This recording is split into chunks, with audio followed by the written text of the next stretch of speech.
Sheela's 5 stars kitchen. இன்னைக்கு நம்ம கிச்சனில் என்ன பார்க்க போகிறோம்னா ஒரு ஸ்வீட் ரெசிபி பார்க்க போகிறோம். பேசன் லட்டு எப்படி பண்ணுறதுன்னு. பேசன் லட்டுனா வேறு ஒன்றும் இல்லை, கடலை மாவு நெய் எல்லாமே வறுத்துட்டு நம்ம ஜீனி போட்டு அதை பிடிச்சிட்டு வைக்கிறதால இது நல்லா ஒரு லெமன் மாதிரி இருக்கும் பார்க்குறதுக்கு.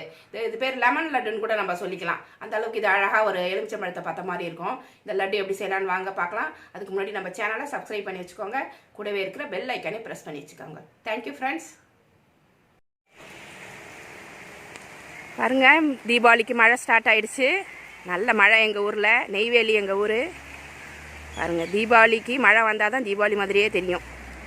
எங்கள் ஊர் ஃபுல்லாக மரங்கள் தான் இருக்கும், நிறைய மரத்துக்கு நடுவில் தான் வீடு எங்களுக்கெல்லாம். கிளைமேட்டே சூப்பராக ஆயிடுச்சு எங்கள் ஊரில்.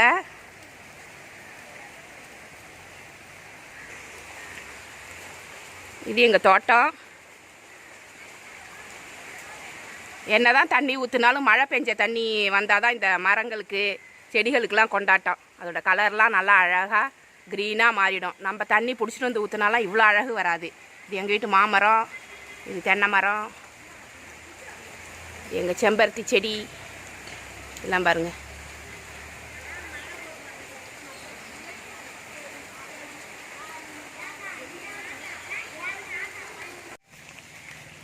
இது எங்கள் வீட்டு பலாமரம்.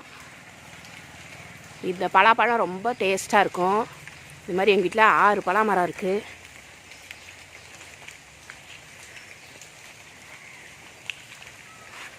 இந்த மரத்துலலாம் நிறைய பலாப்பழம் இருக்கும். பலாப்பழம் காய்க்கிறப்ப நான் ஒரு வீடியோ போடுறேன். இது ஃபுல்லாக பழம் பழுத்திருக்கும், ரொம்ப அழகாக இருக்கும் பார்க்கவே. பாருங்கள், ஃபுல்லாக பலாமரம் தான். ஒவ்வொரு மரமும் ஒவ்வொரு டேஸ்ட்டில் காய்க்கும். இங்கே தான் இருக்கிறதுலே பெரிய பலாமரம்.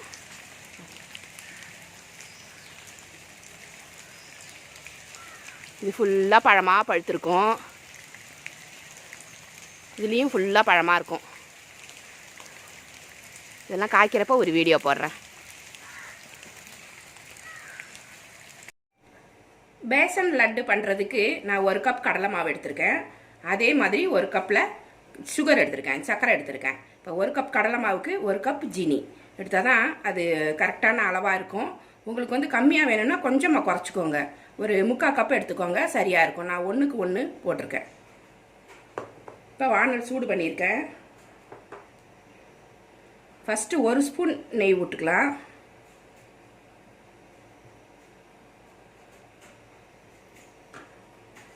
அது சூடானோடனே ஒரு 10 முந்திரி பருப்பு 2 உடச்சி வச்சுருக்கேன். 1 கப்பு கடலை மாவு தான் எடுத்திருக்கேன். அதுக்கு ஒரு 10 முந்திரி பருப்பு போதும். அதிகமாக முந்திரி பருப்பு நம்ம போட்டோம்னா லட்டு பிடிக்கும் போது உடையும். அதனால் நம்ம கொஞ்சமாக போட்டுக்கலாம். இது சூடாயிருச்சு. இதை லேசாக பொரிச்சு எடுத்துக்கணும். கலர் மாற தேவையில்லை. கலர் மாறினா ஒரு டிஃப்ரெண்ட்டாக தெரியும். இது ஒரு பேசன் லட்டு வந்து எல்லோ கலரில் இருக்கும். இது வந்து அப்புறம் ஒரு மெரூன் கலரில் வந்துடும். அதனால் இது கலர் மாற தேவையில்லை. லைட்டாக கிறிஸ்பி ஆன உடனேவே இதை எடுத்துருங்க. இந்த முந்திரி பருப்பை வாசம் வந்தோடனே எடுத்துடலாம்.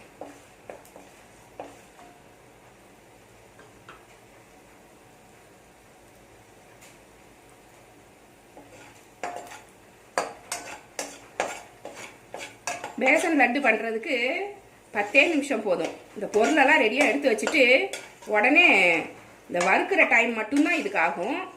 பிகினர்ஸ்க்குலாம் ரொம்ப ஈஸியாக செய்கிற ஒரு ஸ்வீட்டு. நிறைய வேலையே கிடையாது இதுக்கு.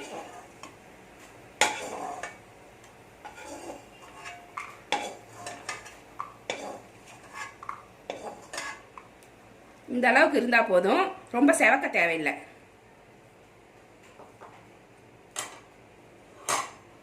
ஒரு கப் கடலை மாவுக்கு 1/4 கப்பு நெய் ஊற்றணும். நான் இதில் ஒரு 100 கிராம் ஊற்றிக்கிறேன். இப்போதைக்கு பிடிக்கும்போது பத்தலைன்னா கொஞ்சம் ஊற்றிக்கலாம். 1/4 கப்புனா ஒரு 100 கிராம் இருக்கும்.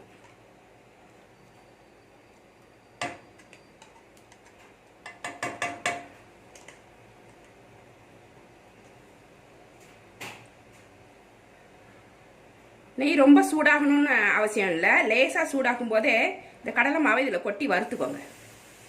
சிம்மில் வச்சு வறுத்துக்கோங்க. கலர் இல்லைன்னா மாறிடும். சிம்லேயே இருக்கட்டும்.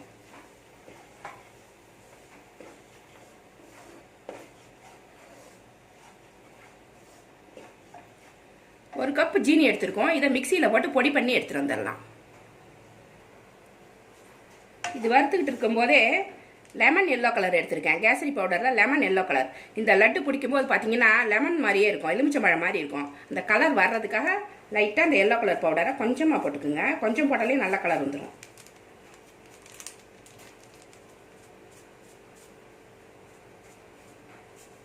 ஒரு பிஞ்சு போடுங்க, கரெக்டாக இருக்கும். இதையும் சேர்த்து அப்படியே வறுத்து விட்டுருங்க. இதை பிசைஞ்சி எடுக்கும்போது அந்த எல்லோ கலர் கரெக்டாக பர்ஃபெக்டாக வந்துடும். நான் 1 கப்பு உங்களுக்கு லெமன் லட்டு இந்த மாதிரி இந்த பேசன் லட்டு செஞ்சு காமிக்கணும் அப்படின்றதுக்காக ஒரு கப் தான் போட்டிருக்கேன். நீங்கள் தீபாவளிக்கு செய்கிறதா இருந்தால் 1/2 கிலோ 1 கிலோன்னு போடுவீங்க.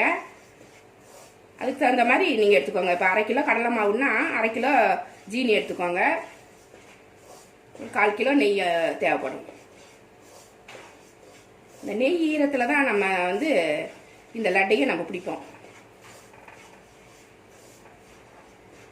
ரொம்ப கலர் மாறுறதுக்குள்ளே இது எடுத்துடலாம். வாசனை வரும், வறுத்த வாசனை வரும். அந்த கடலை மாவு வறுத்த உடனே நல்ல வாசமாக இருக்கும். அந்த பச்சை வாசனை போயிடும்.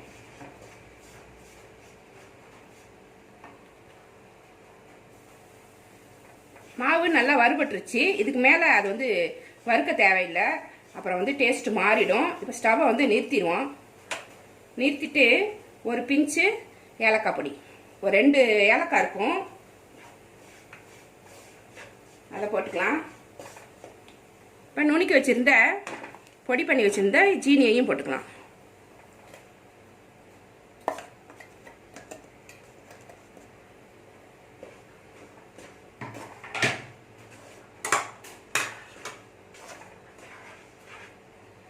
வறுத்த முந்திரியையும் இதில் போட்டுக்கலாம். முந்திரி பருப்பையும் இதில் சேர்த்தே கிளறி விட்டுருவோம். அடுப்பை ஆஃப் பண்ணிட்டேன். அதுக்கப்புறம் தான் இந்த ஜீனியெல்லாம் கலந்துருக்கேன். இது எல்லாமே இந்த வானலில் இருக்கிற சூடுலேயே வறுபட்டுரும்.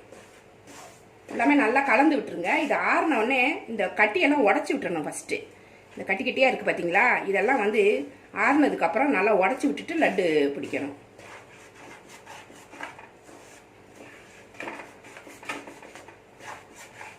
எல்லோ கலர் சரியாக தெரியலன்னா இன்னும் கொஞ்சம் கூட எல்லோ கலர் பவுடரு இப்போ போட்டுக்கலாம். உதிர்த்து விடும்போது போட்டிங்கன்னா அந்த எல்லோ கலர் இன்னும் பர்ஃபெக்டாக தெரியும். உதிர்க்கும் போது எல்லோ கலர் வந்துடும். மீதி நெய் கொஞ்சம் வச்சுருக்கோம். லட்டு பிடிக்கிறதுக்கு நம்மளுக்கு வரலன்னாக்கா கொஞ்சமாக நெய் ஊற்றி தான் பிடிக்கணும் பிசைஞ்சி. இப்போ அவ்வளோதான். இதை ஆற வச்சிடலாம். வறுத்து வச்சுருந்த மாவை ஃபேனில் ஆற போட்டாச்சு. இப்போ ஒரு சின்ன வானல் போட்டிருக்கேன். இப்போ 200 கிராம் நெய், இது 100 கிராம் அதில் ஊற்றிட்டோம். மீதியை இதில் ஊற்றி சூடு பண்ணி வச்சுக்கலாம். எதுக்குன்னா அந்த லட்டு பிடிக்கும் போது நம்மளுக்கு வரலன்னா இதை சூடு பண்ண நெய்யை தான் ஊற்றி நம்ம பிடிக்கணும். அப்படியே போட்டிங்கன்னா நல்லா இருக்காது, வாசனையாக இருக்காது. நெய்யை வந்து கொஞ்சம் காய்ச்சி ஊற்றினோன்னா நல்ல வாசனையாக மணமாக இருக்கும். லைட்டாக சூடானா போதும், எடுத்துக்கொண்டு போய் வச்சுக்கலாம்.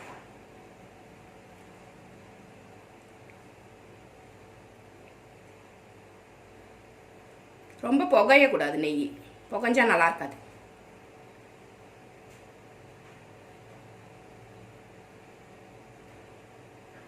நெய் நல்லா சூடாயிருச்சு, ஆனால் புகையலை, வாசனையாக வந்துருச்சு பாருங்க.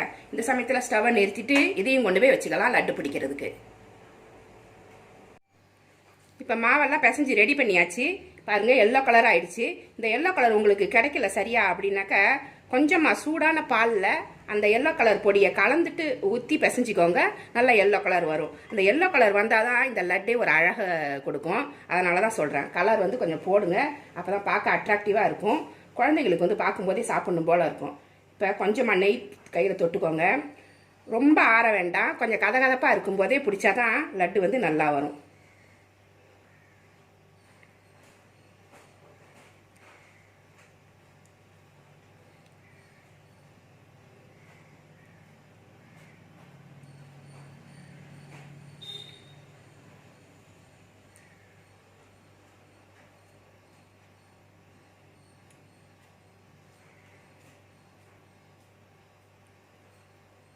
நல்லா வழுவழுன்னு பிடிங்க, அப்போ தான் நல்லாயிருக்கும் பார்க்க.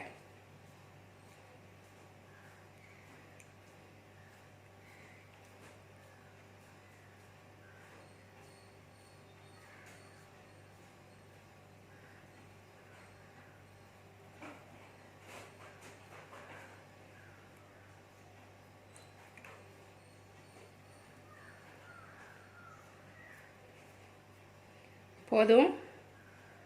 இப்போ இதுக்கு ஒரு கிராம்பு எடுத்துட்டுக்கேன். ஒரு கிராம்பு எடுத்து இது நடுவில் அழகாக மெதுவாக குத்துங்க, உடஞ்சிராம. உடஞ்சிருச்சுன்னா வேற பிடிச்சிட்டு திருப்பி வைக்கலாம். லைட்டாக அப்படி வச்சுட்டு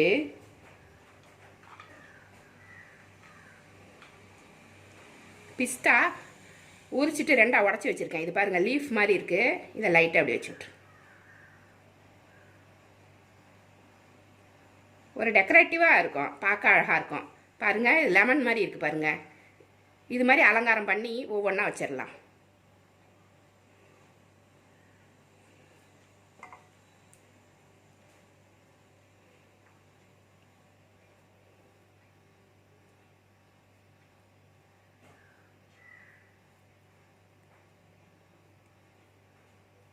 நல்லா கெட்டியாக பிடிக்கணும், அழுத்தி பிடிக்கணும். லேசாக பிடிச்சிங்கன்னா உதிர்ந்துடும்.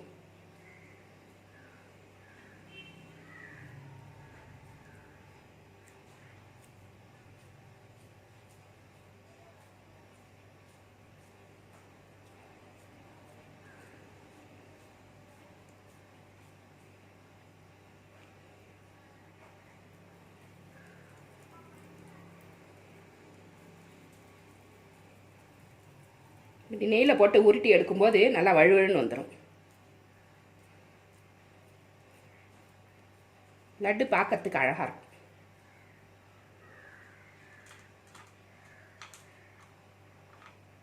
ஒரு கிராம்பு நேராக வைக்க வேணாம், பூ மேலே இருக்கிற மாதிரி இல்லாமல் தலை கீழே வச்சிரு. இப்படி வச்சாதான் அது காம்பு மாதிரி இருக்கும்.